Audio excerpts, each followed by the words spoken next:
Welcome back to Entrepreneurial Shades of Gray. I'm Chelsey Sayasane alongside my friend and co-host Dani Dials. We're so grateful that you're listening or watching with us today. And we are talking about such a gem of a center here on the Gulf Coast just for entrepreneurs and future entrepreneurs. Right. I'm really excited about the conversation today because, as we've been doing this podcast, we've talked to so many entrepreneurs who commonly refer to learning through experience, right?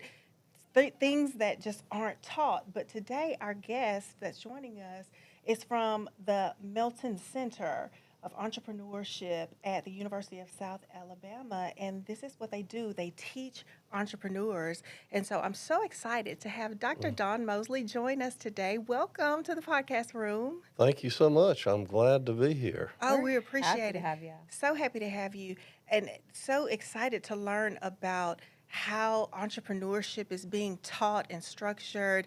Tell us a little bit about, for those who may not be familiar with the Melton Center, what is it? Well, it's the Entrepreneurship Center in the Mitchell College of Business, and we serve the entire campus community. We really have a dual mission to also serve the community at large. So our programming is kind of split between programs that serve our student body, our faculty, our staff, and then community members. So for folks who are at the Melton Center, what kind of courses are they taking? What are they learning every single semester? Well, we've just transitioned at the undergraduate level. We just transitioned into a full-blown major. So up until this past year, we had a concentration on entrepreneurship. So now we've got a major for undergraduate students. So we're able to add additional classes. So they'll be studying creativity and innovation. They'll be studying business development, how to assess, customer product or service fit, what's the market size, kind of how you would research and find out about the needs of your customer segments, and then kind of the sales funnel, as well as we've got a brand new course on entrepreneurship and AI. Wow. So with AI and all that comes with that, I think that's an opportunity for entrepreneurs to embrace that technology. Yeah. What might take an individual or a team working on a business plan, several weeks, before, with AI, you can do it in a matter of days or even less time, depending on your knowledge, right?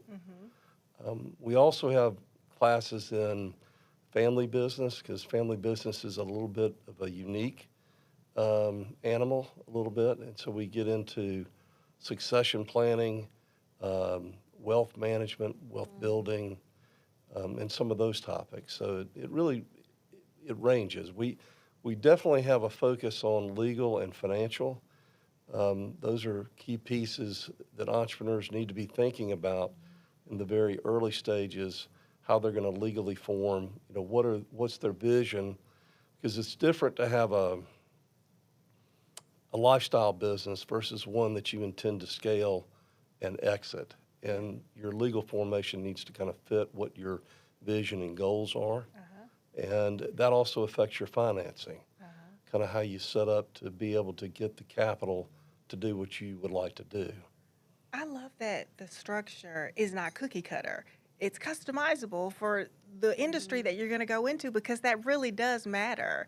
And a lot of entrepreneurs, they are good at what they do, but the business side of entrepreneurship tends to be romanticized. But you guys help people to know what they're getting into before they get into it.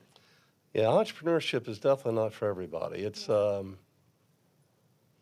I heard somebody compare it to like the elite forces in our military. That's kind of entrepreneurship when you look at it in a business context. You really have to know all functional areas of business to be in entrepreneurship. Yeah. Because you have to have a good grasp of accounting and marketing, management and finance. So it's not for everybody. It's a challenging path. I mean, over 50% of businesses fail within the first 5 years, and the number continues to go on that timeline higher. So you really have to have kind of a passion and the ability to persevere through adversity. Right. So some of the things that we've talked about with some of our guests is having an all-star team of people who are good at the things that they're not good at. So like the accountants and the people that can help them, with the taxes and things. So you guys are actually helping people to learn a little bit about each one of those areas, or are you instructing people in regard to how that area would impact their business and advising them that you need to go and have like an accountant or somebody like that in finance? Well, a little bit of both. Okay. As a student in the College of Business, you're going to take foundational business classes across the disciplines. So you'll take a minimum of 2 accounting classes, 2 economics classes, and so forth, right? But when you get into your major track, that's when we do a deeper dive. So we've got a class that's focused on financial, practices for entrepreneurs, in which you do a deeper dive and you take that objective knowledge content and you apply it to more of a kind of a startup, growth scaling type of experience, which is vastly different than, say, a corporate environment that's more evolved, if you will, right? Yeah, yeah. And we even get, even like when we have students that come in and they're doing, part-time jobs, or maybe they're doing an internship.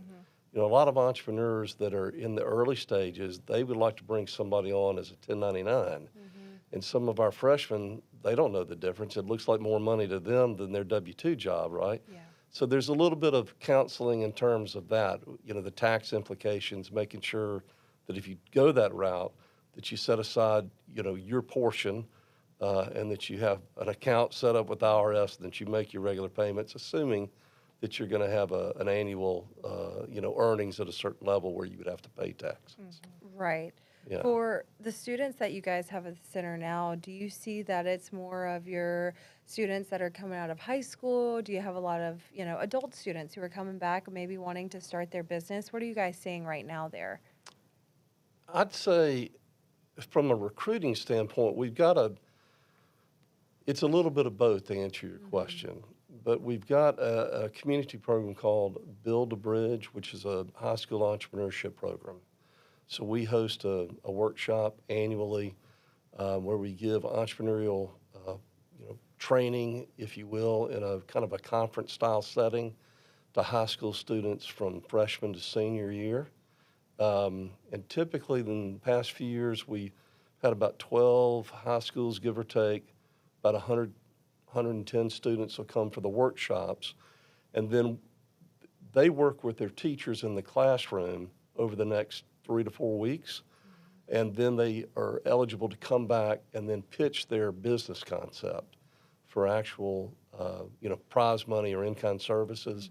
And we typically see about a 50% yield rate. So if we have 100 participate in the workshop, 50 will come back and pitch. And now that we've got a little bit of longitudinal data, we've got some of the students that are graduating from high school that have participated in that program that are coming to South Alabama and participating with us in an academic setting. Yeah. Are you finding that students are coming in and they have misconceptions about entrepreneurship? If so, what do they learn about it that when you correct their thinking along the way? Well, I don't know if they've got misconceptions. We see a lot of, they're very passionate when they come in. And I think college is an adjustment in and of itself, but we've got a professor, Dr. Jen Zogby, that teaches kind of the freshman experience class.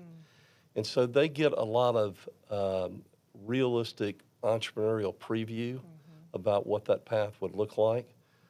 So they can start to begin to think about what type of major is best suited for me based on what my goals and aspirations are.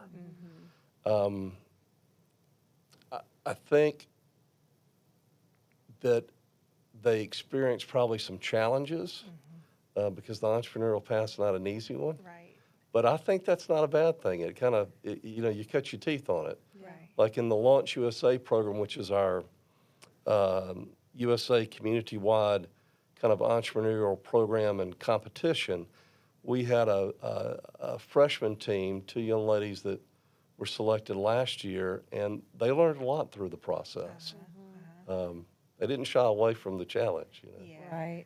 I ask because when I went into entrepreneurship, I learned so much along the way. We tend to romanticize it. We think about the freedoms and all of the Yeah. wonderful things, but then along the way, I was like, wait a minute, when my printer runs out of ink, I've got to go get the new ink, and I can't just go to my employer, and all of those little things like that. Or the 80-hour work weeks, or Right. whatever Right. it is that. Yes, you're Yeah. right. Building it. Right. Well, Yes. I'm sure you guys are just building so many entrepreneurs in the process through these courses, which, I mean, Dani, and through a lot of our conversations, I would say half of them have talked about, like, I had a dream and I went after it and I figured it out along the way. And the other half are talking about how important it is to have all of these foundations before you even step into the business world. And so I think knowledge is power. We all know Yeah. that. And so if someone is watching and listening today and they're, wanting to start their own journey in their own business, but they do want those foundations that you guys have to offer, how can they sign up? What's the first step in the process with y'all? Well, let's just say they're in the community. They're not in a position where they even want to come back for a formal academic degree. We've got the Melton Development Program, which is MBD, and that's for individuals that think they have an idea and they want to maybe test that idea to see if the problem is big enough to really build a solution around, right? And then we've got an accelerator program. The Melton Accelerator Program is for existing entrepreneurs that really are trying to grow or scale. As you know, as an entrepreneur, when you're in the weeds, it's hard to work. It's hard to find time and set that time away to work on your business rather than in it. And so we found that these programs really help individuals work through the conceptual piece if they're in the development phase. And then for those that are trying to grow, it gives them time away from the business, structured, formal time where they really have homework that they're working on that's making them think more strategically. And those programs, Dr. Thomas Nelson, my colleague, he's going to take the lead this year on those programs, and our recruiting will open up in the next few weeks with the idea that we'll select the class by sometime in April, I think, and then we'll kick off both of those classes at the end of April, and they'll run through May into June. And then there's a pitch competition for each one with different award pools.